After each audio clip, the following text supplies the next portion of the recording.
Shalom, selamat pagi sahabat GCC yang diberkati oleh Tuhan Yesus Kristus. Salam anugerah, salam pengharapan. Salam dalam kasih-Nya yang tidak pernah berkesudahan. Pilihlah Tuhan, maka engkau hidup. Hari ini Tuhan memperhadapkan kita sebuah pilihan. Apakah kita mau datang ke Tuhan, ataukah kita mau bersandar pada pengertian kita sendiri. Setiap hari kita diperhadapkan dengan pilihan, apakah kita mau bangun, mengandalkan Tuhan, berdoa, mencari wajah Tuhan, ataukah kita mau tetap tinggal di tempat tidur dan kemudian merenungkan masalah kita siang dan malam. Itu keputusan yang kita buat. Saudara, orang yang dewasa mengambil keputusan dan bertanggung jawab.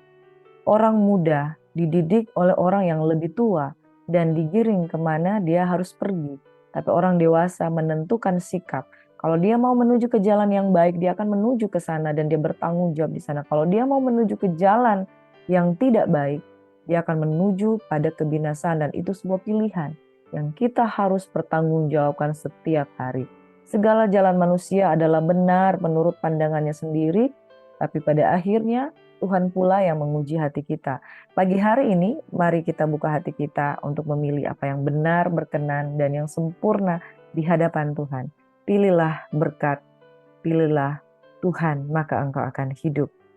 Mari kita siapkan hati kita untuk berdoa.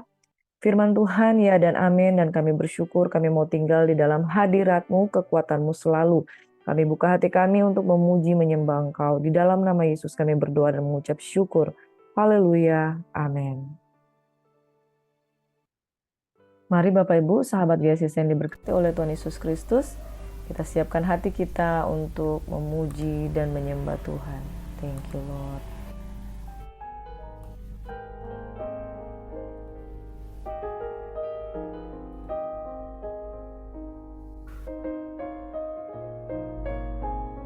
Terpujilah Tuhan. Ada waktu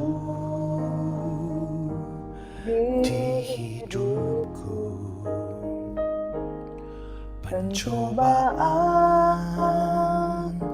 berat menekan.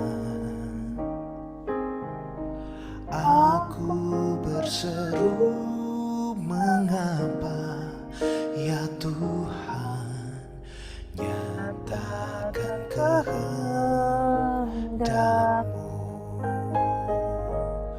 Jalan Tuhan bukan jalanku. Jangan bimbang ataupun ragu. Nantikan Tuhan, jadikan semua indah pada waktunya.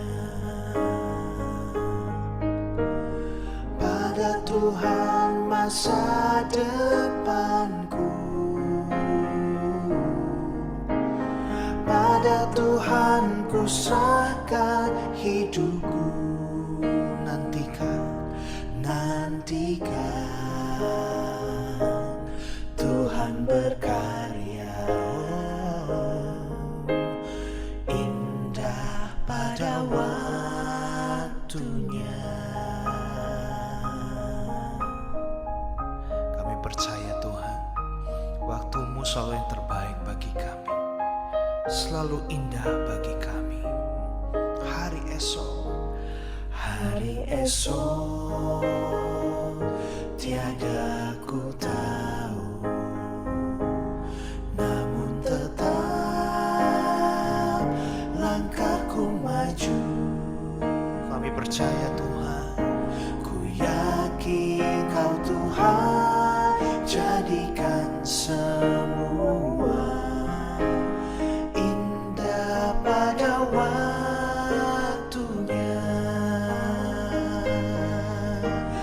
Pada Tuhan masa depanku,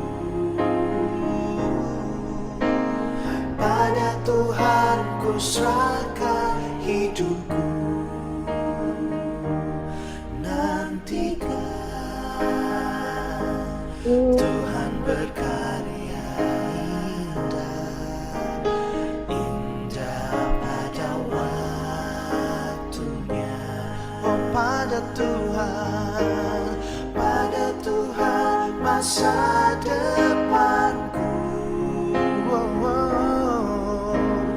Pada Tuhan ku serahkan hidupku. Nantikan Tuhan berkarya, indah pada waktunya.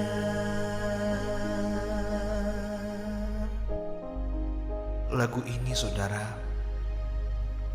menjadi perenungan bagi setiap kita. Terkadangkala kita bertanya kepada Tuhan, mengapa Tuhan banyak hal terjadi dalam kehidupan kita? Banyak hal yang tidak bisa kita pahami, yang tidak kita mengerti, itu terjadi dalam hidup kita.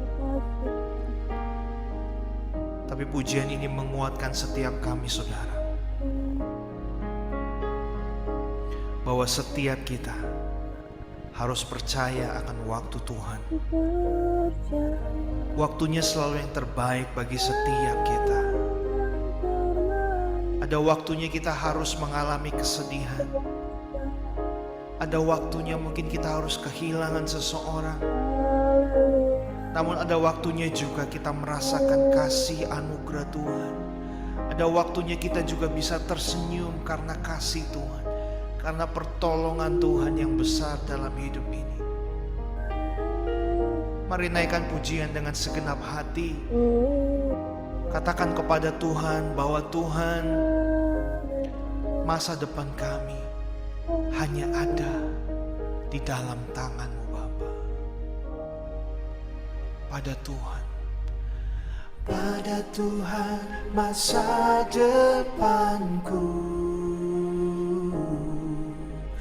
Pada Tuhan ku serahkan hidupku. Nantikan Tuhan berkarya, indah pada waktunya. Pada Tuhan masa depanku. Pada Tuhan ku serahkan hidupku. Nantikan Tuhan berkarya, indah, indah pada waktunya. Sekali lagi, pada Tuhan masa depanku. Ini iman kami, Tuhan. Pada Tuhan ku serahkan hidupku. Nantikan Tuhan berkarya, indah pada waktunya. Nantikan Tuhan berkarya,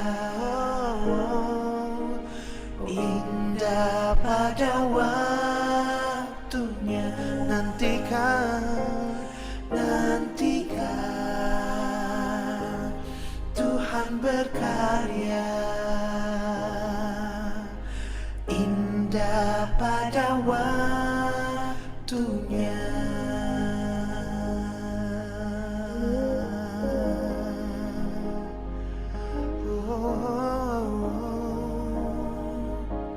Waktumu selalu yang terbaik, Tuhan, kan selalu indah.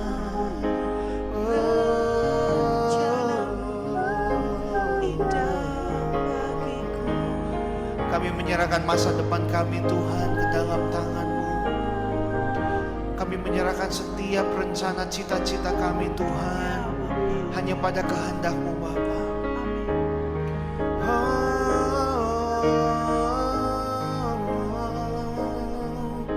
Terima kasih Tuhan, terima kasih Tuhan.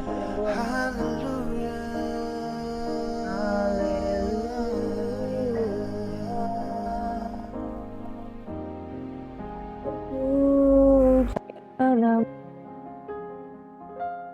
Ini syukur kami di hadirat-Mu. Kami bawa kepadamu Tuhan segala puji.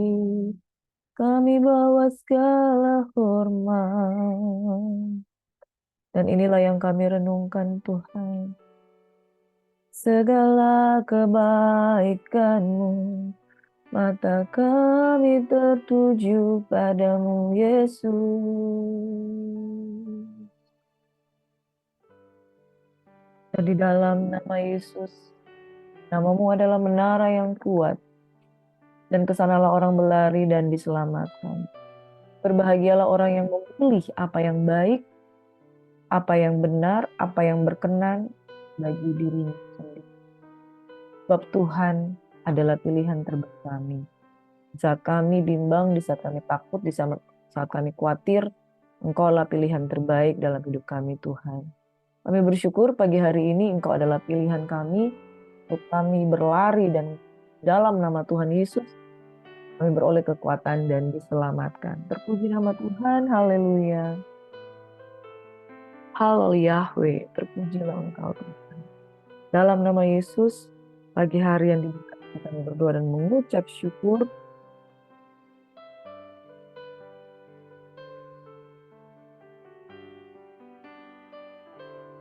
Shalom.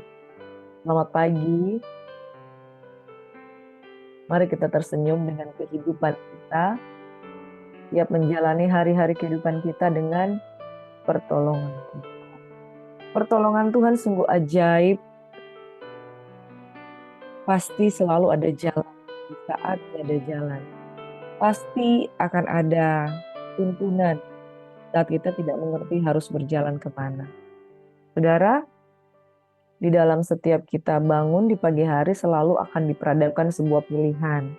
Bangun pagi-pagi, ngambil handphone, lihat chat, lihat informasi-informasi, pengumuman, lalu kemudian kita memilih untuk mau bangun atau tidur lagi. Kalau kita memilih mau buka Alkitab atau kita mau buka handphone aja, itu semua adalah pilihan. Tapi tahukah saudara, setiap pilihan itu merupakan jalan hidup. Sekali lagi, setiap pilihan itu merupakan jalan hidup. Jalan orang benar, jalan orang fasik akan ditentukan di hari ini ketika kita mengambil keputusan. Kita mau pilih Tuhan, atau pilih pekerjaan, atau pilih pacar, atau pilih suami, atau pilih anak.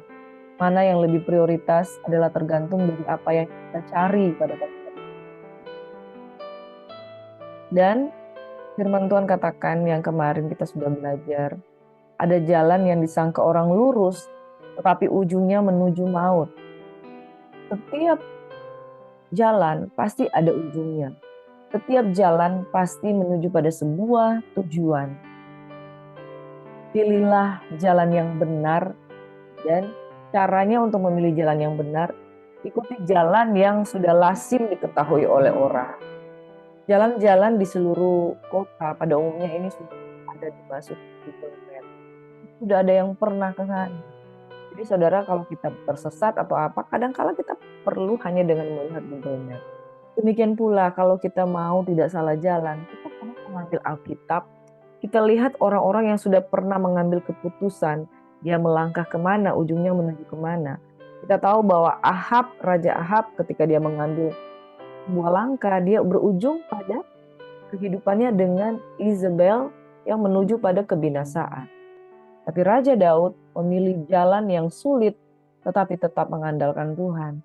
Dan dia mengakhiri kehidupannya penuh kemuliaan dan dihormati, serta berlimpah kekayaan. Saudara, memang pilihan itu ketika diperhadapkan, kadang kita tuh mikir banyak pertimbangan. Tapi pilihlah jalan yang sudah sering dilalui oleh orang-orang yang berkemenangan. Maka engkau juga akan mengalami kemenangan di dalam kehidupan. Pada hari ini kita belajar firman Tuhan dari Amsal 18 hingga pasal yang ke-22. Dengan judul saya berikan, setiap jalan orang lurus menurut pandangannya sendiri, tetapi Tuhanlah yang menguji hati.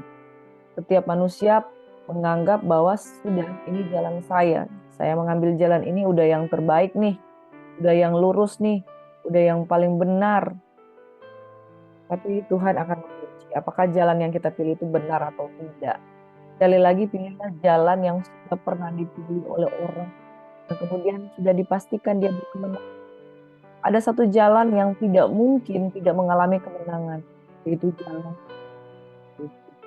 jalan salib, Via Dolorosa, di mana di situ ada pengorbanan, di situ juga ada kemenangan. Saudaraku, hati-hati di dalam mengambil keputusan, hati-hati di dalam memilih teman, hati-hati di dalam memilih pekerjaan, hati-hati di dalam memilih pasangan hidup, hati-hati di dalam memilih keputusan untuk berbisnis.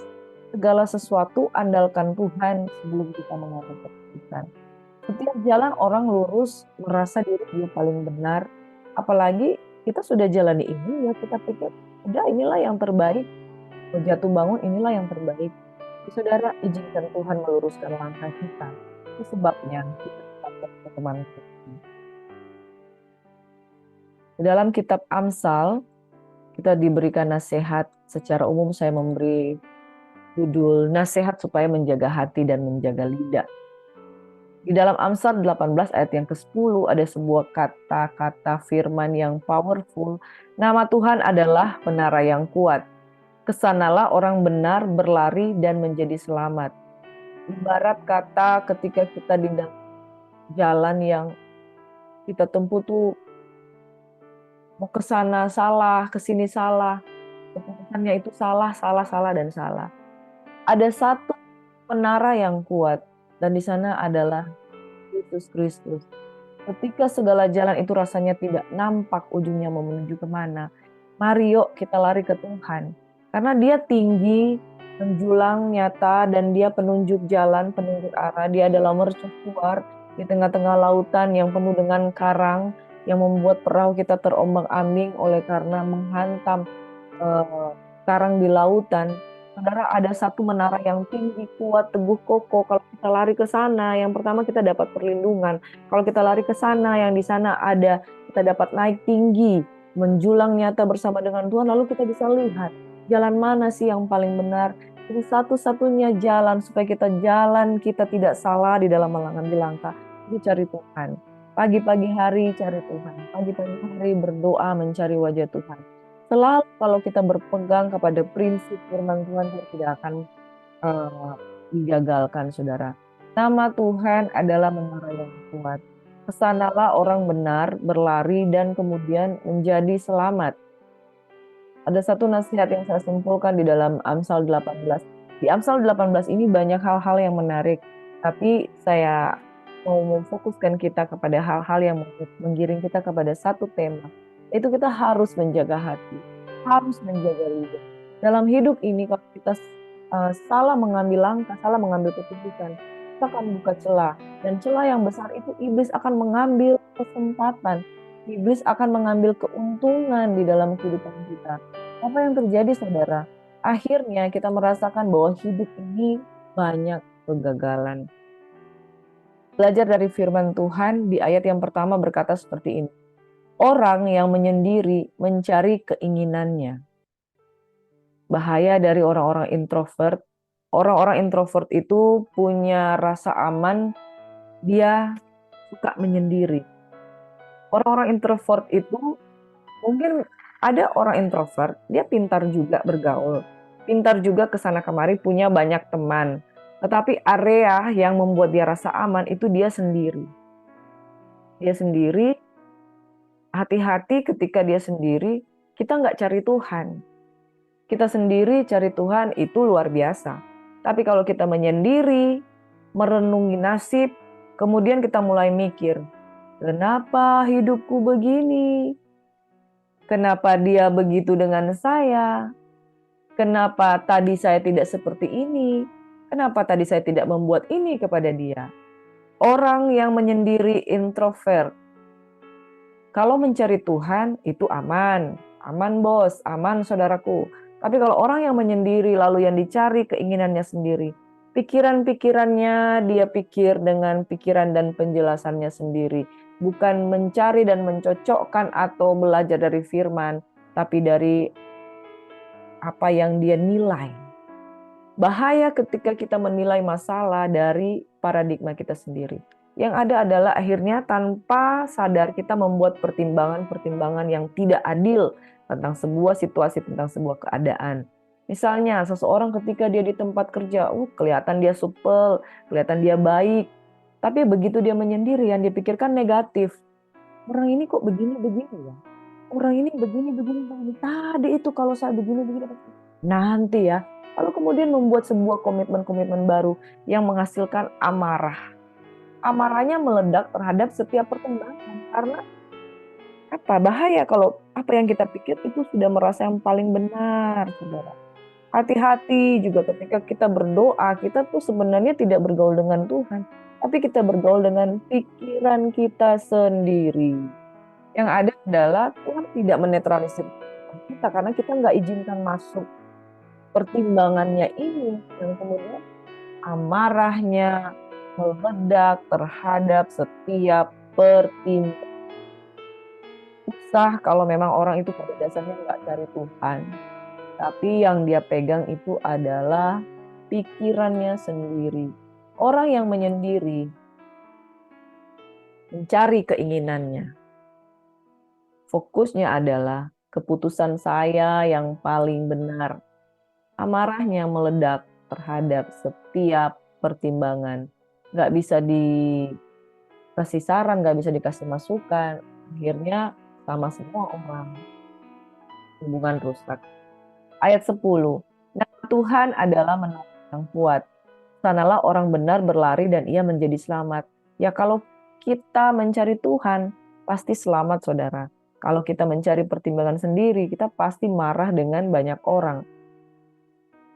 Ayat 11, kota yang kuat bagi orang kaya ialah hartanya, dan seperti tembok yang tinggi menurut anggapannya. Kalau harta sudah menjadi menara kita, harta sudah menjadi perlindungan kita, orang sudah tidak mau bergaul dengan orang lain, sudah menjadi sombong. Saudara ingat, tinggi hati mendahului kehancuran, tetapi kerendahan hati mendahului kehormatan. Inilah pesan yang harus kita jaga senantiasa. Kalau kita menyendiri, kita menjadi emosi kalau yang kita cari bukan Tuhan. Carilah Tuhan, maka kita akan hidup. Kita juga harus jaga hati supaya kita nggak fokus dengan kekayaan apa yang kita miliki, kita menjadi bangga dengan apa yang kita miliki. Baru kita juga harus menjaga hati karena sekali lagi tinggi hati mendahului kehancuran. Kerendahan hati mendahului kehormatan. Saudara, kalau kita bertanya kenapa ya dia lebih dihormati dari saya? Kenapa dia lebih disegani? Kenapa dia lebih memiliki bawah dari saya? Mungkin ada benih-benih kesombongan. Manusia itu pada dasarnya sensitif. Nggak bisa melihat orang itu meninggikan dirinya, pasti dia tuh nggak senang, saudara. Makanya kerendahan hati itu akan membuat kita memiliki banyak sahabat. Kerendahan hati itu akan membuat kita memiliki banyak peluang. Orang yang rendah hati ketika dia mau ke sana kemari, ada juri-juri yang begitu menilai kita. Bahkan Ibrani katakan bahwa kita memiliki banyak saksi, bagaikan awan yang mengelilingi. Di kantor kita dinilai teman kantor kita. Di rumah kita dinilai oleh orang terdekat kita, suami, anak, atau engkau yang pria dia akan dinilai oleh istri. Jadi saudara, kita tuh dinilai. Kita tuh dihormati berdasarkan apa yang kita lakukan. Kalau kita tinggi hati, orang itu akan dilari juga karena orang nggak suka kalau kita tinggi hati. Tapi kalau kita belajar saling merendahkan hati, itu proses. Karena pun kalau kerendahan hati yang palsu, orang pun bisa menilai. Di dunia ini banyak awan yang mengelilingi bagaikan saksi yang dia memantau kita. Pagi hari saya lihat kamu, siang saya lihat kamu, malam saya lihat kamu. Apa yang bisa kamu sembunyikan? Kerendahan hati yang palsu pasti akan muncul. Saudara yang diberkati oleh Tuhan Yesus Kristus, mari kita menjaga hati. Bahkan lidah kita juga menentukan. Kalau kita tidak menjaga lidah, orang akan bisa menilai. Jadi awan itu mengelilingi kita bagaikan saksi yang begitu begitu banyak mengelilingi kita. Kita dinilai dari apa yang kita lakukan. Ayat 19 ada satu ayat yang menarik, saudara. Saudara yang dikhianati lebih sulit dihampiri daripada kota yang kuat. Dan pertengkaran adalah seperti palang gapura sebuah puri. Mari saudara kita menjaga hati, kita menjaga lidah, saudara.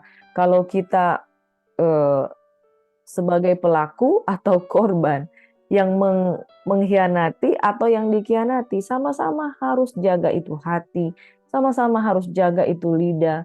Orang merasa tersakiti karena lidah orang lain. Orang merasa tersakiti karena perkataan yang dia dengar.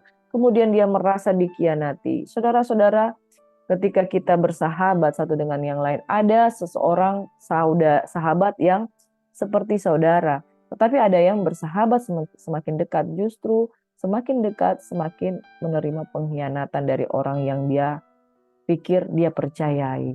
Dan ketika seseorang yang sudah dikhianati, itu akan lebih susah mempercayai orang lain.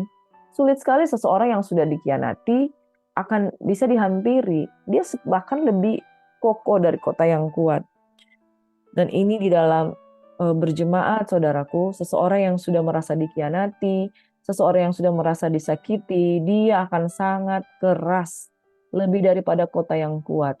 Dan apa yang menjadi palang gapura, apa yang menjadi pintunya, yaitu pertengkaran. Saudaraku, makanya sangat penting itu menjaga hati, menjaga lidah. Lidah kita pakai bukan untuk menyakiti atau mengkhianati orang lain dengan perkataan kita.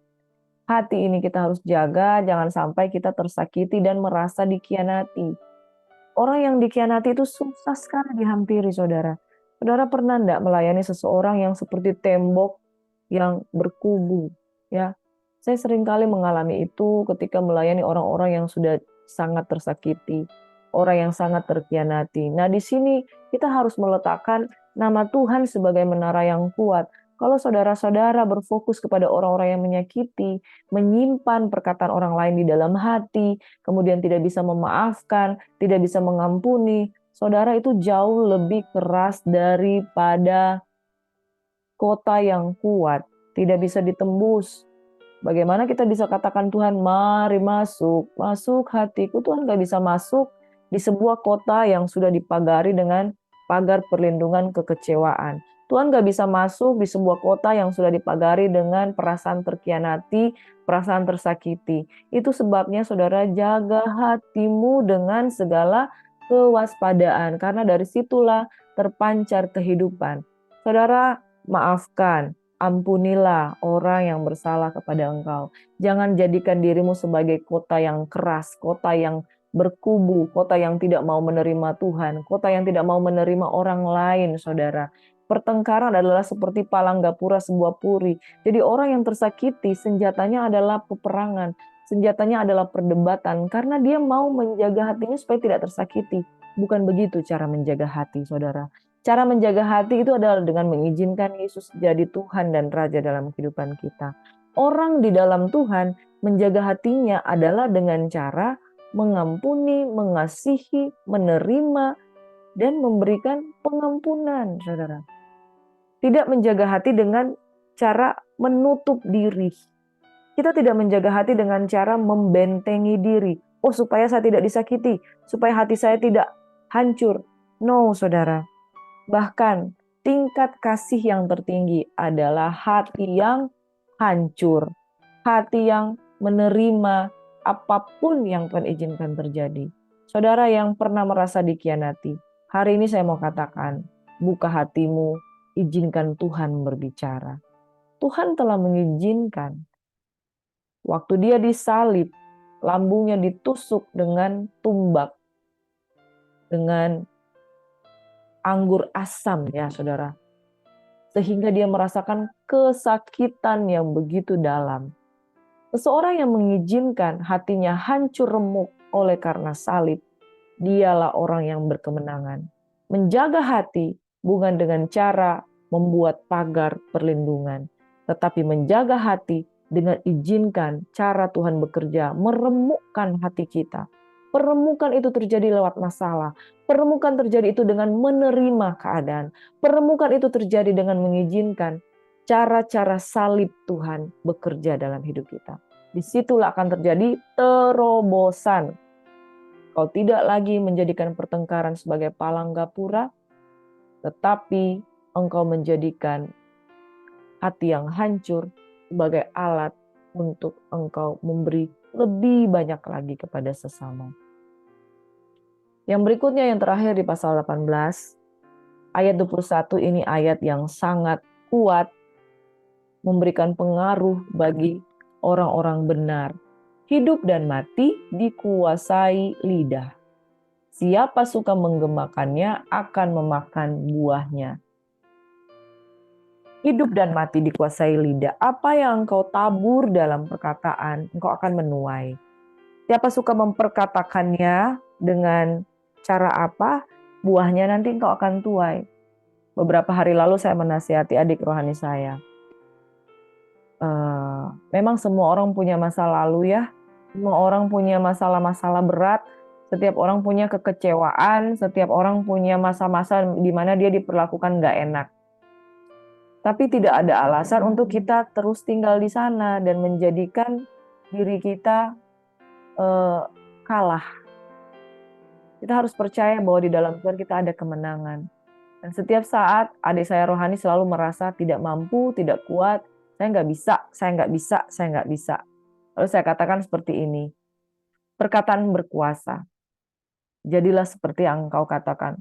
Aduh jangan dong kak, ini kamu yang mengucapkan. Ucapanmu adalah doamu. Kalau kamu katakan nggak bisa, kalau kamu katakan nggak mampu, kalau kamu katakan nggak bisa mengampuni atau dan lain sebagainya, itu akan terjadi, saudara. Apa yang kau takutkan itu yang mendatangi engkau. Kalau engkau takut, engkau nggak mampu, engkau juga pasti nggak akan mampu. Itu sebabnya hidup dan mati dikuasai oleh lidah. Siapa suka menggemakan berkat, dia akan memakan buahnya, yaitu berkat. Siapa suka menggemakan kutuk, dia juga akan memakan buah yang kutuk. Siapa suka memberkati orang lain, dia pasti juga akan diberkati. Siapa suka mengasihi, dia juga pasti akan dikasihi. Siapa suka melepaskan pengampunan, dia juga akan dilepaskan. Saudara, amin. Itu sebabnya jaga hati, jaga lidah, carilah Tuhan, maka engkau akan hidup. Di Amsal 19, saya memberi tema nasihat supaya menjauhi kebodohan. Amsal 19 ayat 3 berkata, kebodohan menyesatkan jalan orang, lalu gusarlah hatinya terhadap Tuhan. Sering nggak melihat begitu banyak orang yang begitu mudah menyalahkan orang lain. Apalagi begitu gampangnya menyalahkan Tuhan. Hati-hati saudara, ada serangan-serangan kebodohan di sekitar kita. Amin. Ada serangan-serangan kebodohan. Kadang kita pikir kita paling pintar, tapi kalau dari kacamata firman Tuhan, itu kebodohan. Kita tidak mengerti jalan Tuhan, tidak mengerti jalan firman Tuhan, itu kebodohan. Waktu Daud menghampiri bangsa Israel dengan keponya dia bertanya, ada apa ini? Kenapa ini ribut-ribut? Lalu dijelaskan, ya, ada satu orang Filistin yang mencemooh barisan Allah yang hidup, ya. Barang siapa bisa mengalahkan dia, tentunya dia akan mendapatkan penghargaan ini dan itu. Lalu Eliab, kakaknya Daud, berkata, untuk apa kamu di sini mencari-cari tahu? Kamu memang anak yang kurang ajar karena suka mencari tahu. Ayo pergi kembali ke kambing dombamu yang hanya 2-3 ekor itu. Saudara, ketika orang tidak hidup di dalam jalannya Tuhan, yang ada adalah kebodohan. Eliab melakukan kebodohan. Dia pikir dia yang paling jago karena dia lebih berpengalaman di dalam dunia peperangan dibanding adiknya Daud.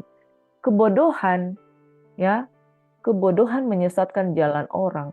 Lalu gusar hatinya terhadap Tuhan. Eliab gusar kepada adiknya Daud. Eliab gusar kepada adiknya yang kemerah-merahan itu, yang polos, seolah-olah dia yang paling hebat. Tetapi ada kuasa Tuhan yang bekerja di dalam diri Daud. Saudara, kadangkala ketika kita nggak mengerti jalannya Tuhan, kita menjadi tidak peka, dan kemudian kebodohan kita membawa kita kepada hal-hal yang sebetulnya setelah ditarik ke belakang, wah pasti Eliab menyesal karena menghina adiknya.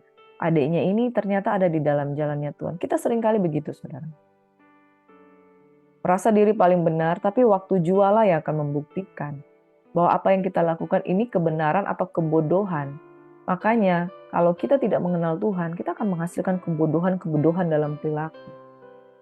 Saudara, beberapa nasihat untuk kita menjauhi kebodohan ada di Amsal 19.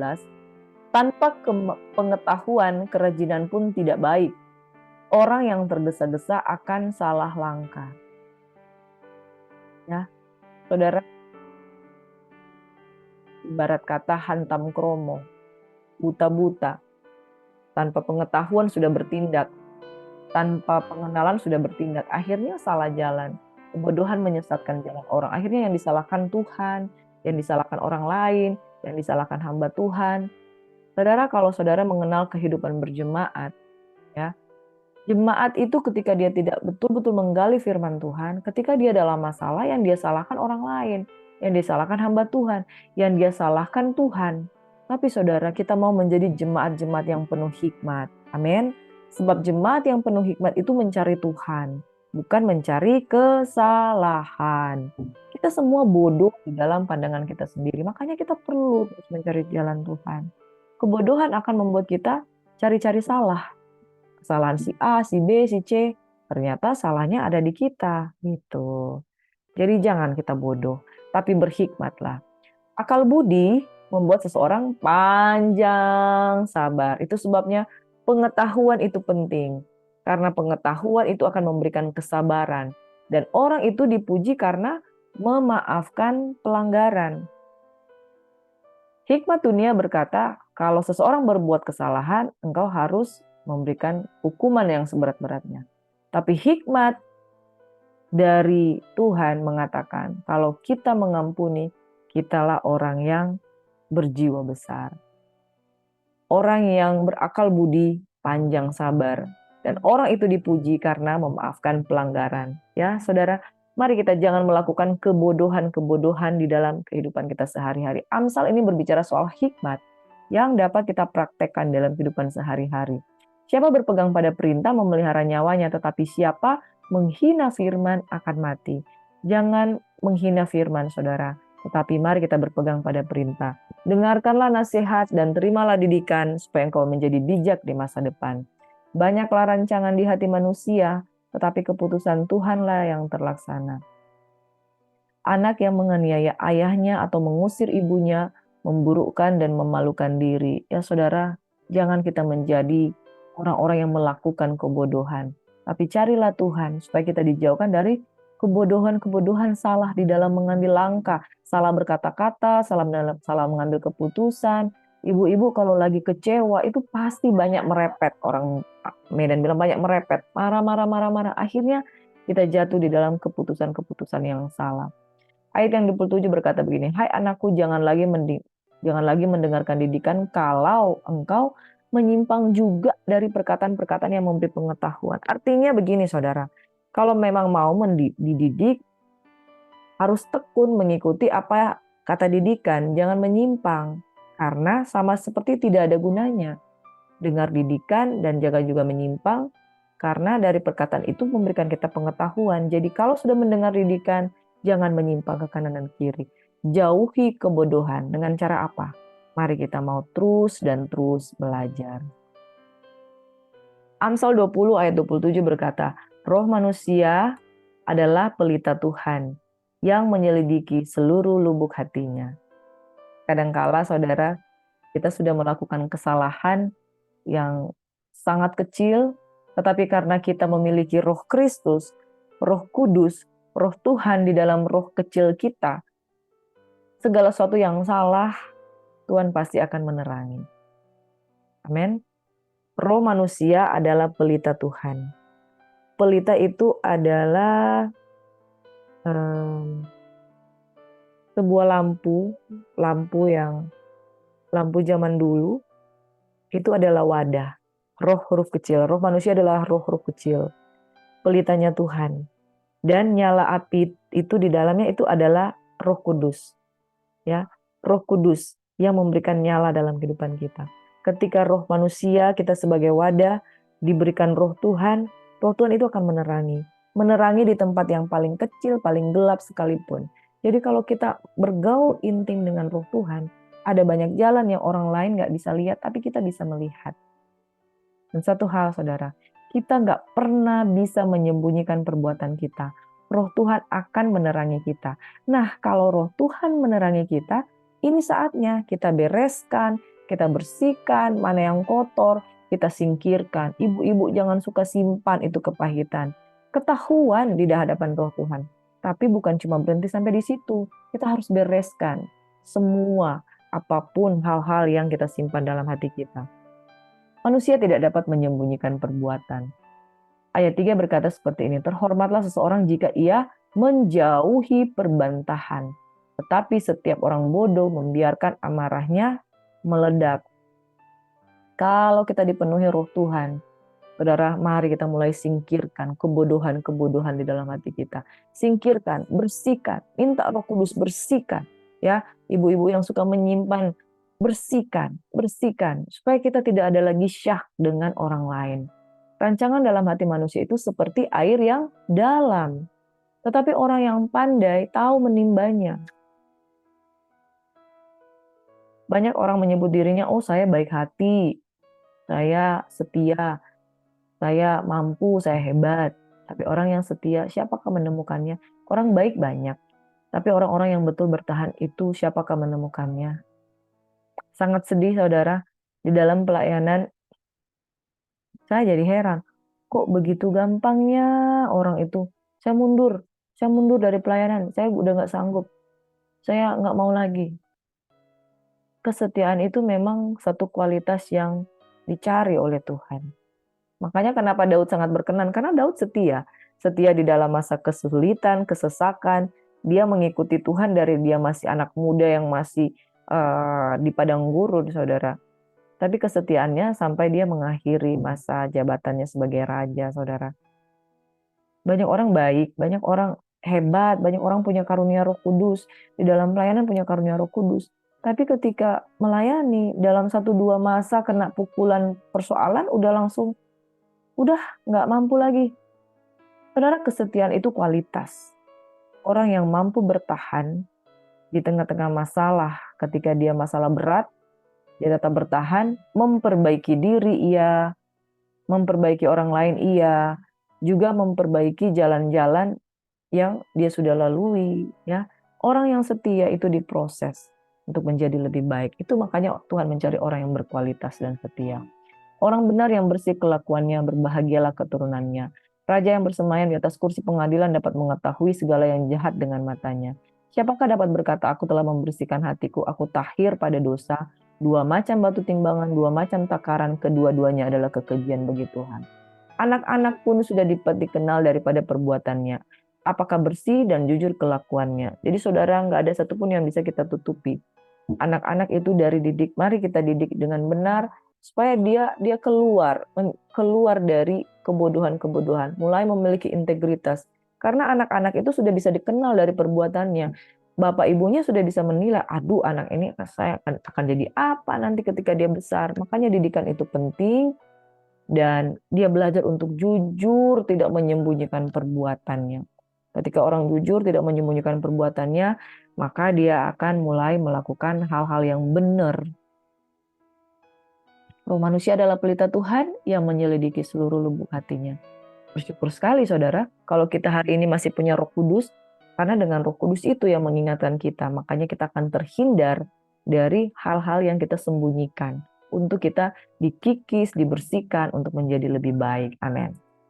Amsal 21 ayat 2. Setiap jalan orang adalah lurus menurut pandangannya sendiri, tetapi Tuhanlah yang menguji hati. Nah ini saudara, Amsal ini seperti benar-benar pelita yang menerangi kita. Itu menusuk sangat dalam. Perkataan-perkataan Amsal itu akan membelah hati kita, memisahkan roh dan jiwa, tulang dan sumsum, memisahkan akal pikiran kita dan batin kita, yang kemudian menunjuk sampai ke dalam hati kita, ini kamu. Setiap jalan orang lurus kok menurut pandangannya sendiri, tapi Tuhan kemudian menguji. Dia memberikan firman yang kemudian memisahkan pemikiran dan batin kita. Makanya saudara, hati-hati di dalam memilih. Mari kita miliki hati yang taat dengan rancangan Tuhan. Jalan hidup kita itu tersedia, terbuka. Tapi pilihlah hati untuk mencari rancangan Tuhan dan taat di dalamnya. Hati raja seperti batang air di dalam tangan Tuhan, dialirkannya kemana ia ingini. Kita kalau mau dituntun ke jalannya Tuhan, minta. Raja aja minta tuntunan Tuhan, apalagi kita. Dan raja yang dipimpin ke jalannya Tuhan. Hati raja seperti batang air. Saudara tahu batang air? Batang air itu aliran air yang sangat deras. Susah membelokkan batang air. Kalau batang air itu dibelokkan, itu susah. Perlu begitu banyak upaya pembangunan. Nah, kalau batang air itu ada di dalam tangan Tuhan, Tuhan yang mengalirkan. Oh, dia mau bawa kemana? Bawa ke sini, saudara. Setiap jalan orang lurus menurut pandangannya sendiri, tapi Tuhanlah yang menguji hati. Melakukan kebenaran dan keadilan lebih dikenan Tuhan daripada korban. Lebih baik tinggal pada sudut sotoh rumah daripada diam serumah dengan perempuan yang suka bertengkar. Kenapa sih orang suka bertengkar? Ya karena dia punya pemikiran sendiri. Orang yang menyendiri mencari keinginannya. Amarahnya meledak terhadap setiap pertimbangan. Hati-hati jadi wanita, jadi perempuan yang tidak mencari kehendak Tuhan. Tapi segala sesuatu menyalahkan, pengen bertengkar. Wah, lebih baik tinggal di sudut soto rumah. Saudara tidak akan bisa mengikuti rancangan Tuhan kalau suka ngomel. Saudara tidak akan bisa mengikuti jalan salib Kristus kalau berontak terus. Kenapa orang suka bertengkar? Karena dia tidak siap pikul salib. Sementara untuk mengikuti jalan dan rancangan Tuhan, kita harus mau buka hati terhadap apapun yang Tuhan ingin kerjakan dalam hidup kita. Hati-hati, jangan suka bertengkar. Orang lebih suka pindah daripada tinggal dengan, kok ini istri saya pengen bertengkar terus. Ibu-ibu jangan suka bertengkar ya, carilah Tuhan maka engkau akan hidup. Orang yang menyimpan dari jalan akal budi akan berhenti di tempat arwah-arwah berkumpul. Nah loh, kalau akal budi kita itu udah nggak sehat, akhirnya serangan-serangan kuasa-kuasa kegelapan itu akan masuk, pikiran-pikiran itu akan masuk. Jangan saudara, makanya jangan suka keluar dari pengertian takut akan Tuhan yang benar. Orang yang suka bersenang-senang akan berkekurangan. Orang yang gemar kepada minyak dan anggur tidak akan menjadi kaya. Lebih baik tinggal di padang gurun daripada tinggal dengan perempuan yang suka bertengkar dan pemarah. Wah, diulang lagi nih. Warning ya, ibu-ibu. Pilihlah hati yang taat. Taat dengan rancangan Tuhan. Kenapa kita suka bertengkar dan pemarah? Karena mau ikut jalannya kita sendiri. Puas kalau bisa meluapkan emosi. Puas kalau marah dengan orang yang dia nggak suka. Amsal bilang, lebih baik tinggal di padang gurun daripada tinggal dengan perempuan yang suka bertengkar dan pemarah. Tapi saya percaya, ibu-ibu, sahabat-sahabat sister yang hari ini mendengarkan firman Tuhan adalah orang-orang yang mau diproses memiliki hati yang taat dengan rancangan Tuhan. Amin. Mulai berkurang bertengkarnya. Amin.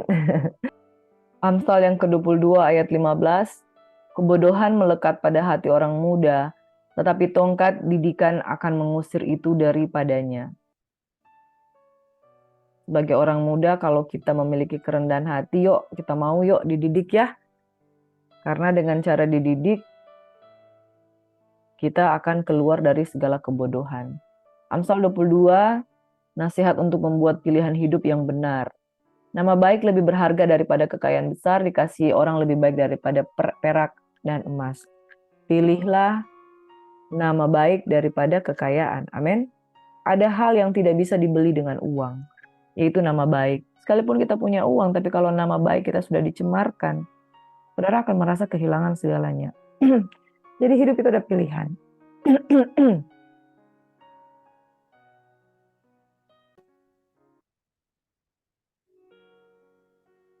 Dunia menawarkan kita berbagai macam kekayaan, tapi kalau harus kita kehilangan nama baik di hadapan Tuhan, pilihlah bagaimana kita menjaga nama baik, bagaimana kita dikasihi oleh orang lain. Itu jauh lebih baik daripada emas, perak, dan permata. Ganjaran kerendahan hati dan takut akan Tuhan adalah kekayaan, kehormatan, dan kehidupan.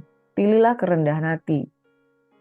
kesombongan adalah awal kehancuran, kecongkakan, dan tinggi hati adalah awal dari kejatuhan. Tapi orang yang rendah hati akan memperoleh ganjaran, kekayaan, kehormatan, dan kehidupan. Sekali lagi, hidup ini soal pilihan. Didiklah orang muda menurut jalan yang patut baginya, maka pada masa tuanya pun ia tidak akan menyimpang daripada jalan itu. Kebodohan melekat pada hati orang muda, tetapi tongkat didikan akan mengusir itu daripadanya. Jadi sesulit apapun, hai anak-anak muda, pilihlah mau dididik. Jangan tidak mau dididik, karena masa depanmu ditentukan oleh masa mudamu ketika engkau mau dididik. Jangan berteman dengan orang yang lekas gusar, jangan bergaul dengan seorang pemarah, supaya engkau jangan menjadi biasa dengan tingkah lakunya dan memasang jerat bagi dirimu sendiri. Saudara memilih teman juga itu pilihan. Saudara memilih teman, pasangan hidup, orang yang lekas gusar dengan pemarah akan menjadi terbiasa dengan kelakuannya.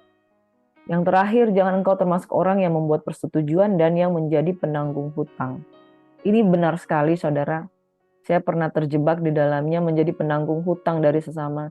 Saya menjadi penjamin dari hutang sesama saya. Dengan niat baik untuk menolong teman saya yang terlibat hutang. Kemudian saya saya mengundang teman saya untuk tolonglah bantu dia. Karena dia butuh bantuan. Saya dengan empatinya begitu menanggung bebannya, saya menjamin dengan nama saya sendiri untuk teman saya ini. Ternyata setelah saya tahu, ternyata dia nggak tanggung jawab, utangnya nggak dibayar, dan ternyata kenapa dia terlibat dalam masalah itu? Karena dia salah di dalam pengelolaan. Saudara, ini berat, saudara. Kemudian untungnya waktu itu ketika saya menjadi penanggung hutang sesama saya bilang, udah saya mau kembalikan ini uang yang kamu mau pinjamkan ke teman saya si ini. Tapi teman saya ini, udahlah saya langsung dia langsung berurusan, saya tetap mau ngasih.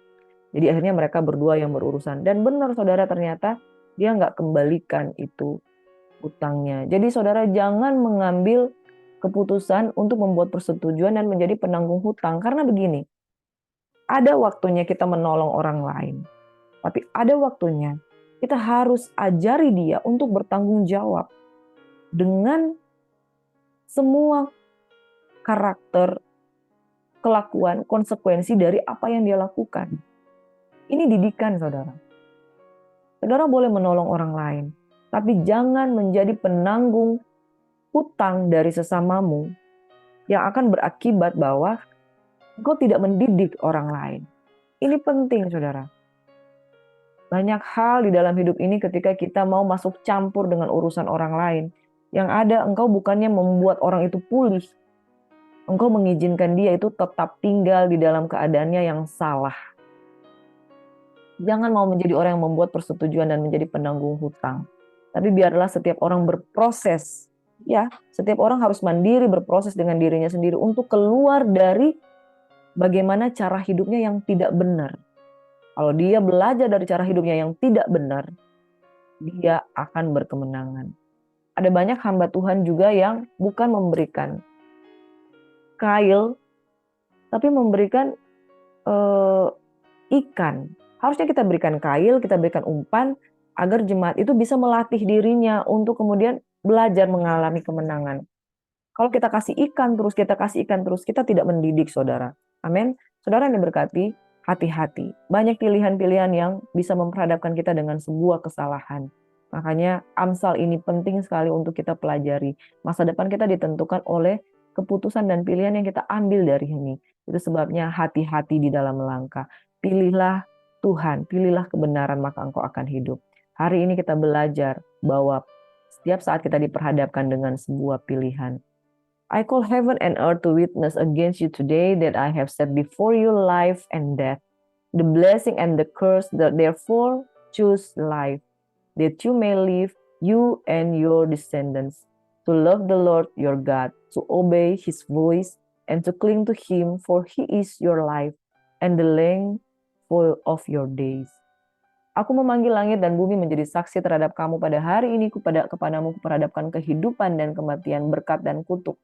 Pilihlah kehidupan supaya engkau hidup, baik engkau maupun keturunanmu, dengan mengasihi Tuhan Allahmu, mendengarkan suaranya dan berpaut padanya, sebab hal itu berarti hidupmu dan lanjut umurmu untuk tinggal di tanah yang dijanjikan. Tuhan dengan sumpah kepada nenek moyangmu, yakni Abraham, Ishak, dan Yakub, untuk memberikannya kepada mereka. Saudaraku, mari kita yang diperhadapkan dengan pilihan, pilihlah Tuhan. Mari kita satu dalam doa. Bapa di surga, pada pagi hari ini banyak sekali ayat firman Tuhan yang sudah kami renungkan satu persatu. Kiranya Engkau melawat jemaat Tuhan yang hari ini memperhatikan firman Tuhan. Sebab barang siapa memilih firman untuk tidak meremehkannya, dia pasti diberkati. Segala jalan orang lurus menurut pandangannya sendiri, tetapi Tuhanlah yang menguji hati. Roh manusia adalah pelita Tuhan yang menyelidiki seluruh lubuk hatinya. Tuhan, kiranya Engkau menerangi hati kami, supaya kami keluar dari jalan-jalan yang salah, dan mulai bertindak apa yang benar, yang berkenan dan yang sempurna. Berkati setiap umat-Mu yang mengambil keputusan untuk mencari Tuhan, hidup di dalam kebenaran, dan tidak menyia-nyiakan tongkat didikan dan pengajaran. Merekalah orang-orang yang diberkati. Nama Yesus adalah menara yang kuat. Kesanalah orang berlari dan menjadi selamat. Terima kasih Bapa di surga.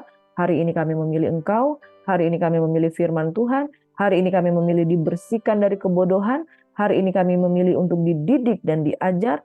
Hari ini kami memilih untuk menjadi perempuan yang benar, pria yang benar, anak-anak yang benar, suami yang takut akan Tuhan, istri yang berkenan kepada Tuhan, yang lembut, sabar, dan tidak sembarangan mengomel, tapi biarlah kami menjadi orang-orang yang hidupnya diterangi oleh Roh Tuhan sebagai pelita dalam hidup kami. Dalam nama Yesus, kami siap beraktivitas pagi hari ini dalam pertolongan Tuhan.